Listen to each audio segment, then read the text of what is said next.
श्रद्धा हत्याकांड में नया खुलासा। कई लड़कियों से थे आफताब के संबंध, डेटिंग ऐप से बढ़ाई थी नजदीकियां। दिल्ली में 5 महीने पहले लिव इन पार्टनर की बेरहमी से हत्या करने वाले युवक को पुलिस ने गिरफ्तार कर लिया है। आरोपी युवक आफताब ने जब ये खुलासा किया तो हर कोई सन्न रह गया।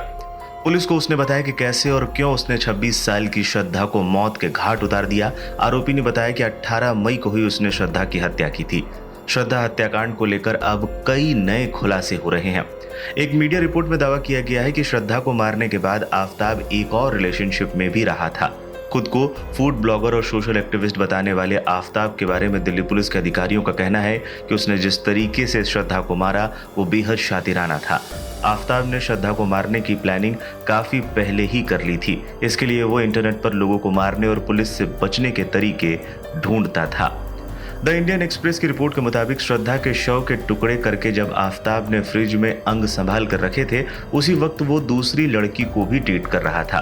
दिल्ली पुलिस सूत्रों का कहना है कि वो कथित तौर पर किसी दूसरी लड़की को साउथ दिल्ली के मेहरौली में अपने किराए के कमरे पर डेट के लिए लेकर आया था। दिल्ली पुलिस सूत्रों का कहना है कि आफताब ने बम्बल ऐप के जरिए दूसरी लड़की से नजदीकियां बनाई थी। बता दें 26 साल की श्रद्धा वाकर की मुंबई में आफताब आमीन से मुलाकात हुई थी। दोनों एक दूसरे को पसंद करने लगे थे और जल्द ही लिव इन रिलेशनशिप में भी रहने लगे। परिवार के विरोध करने पर श्रद्धा और आफताब दिल्ली आकर रहने लगे थे। दोनों मेहरौली के छतरपुर इलाके में लिव इन में रहने लगे थे।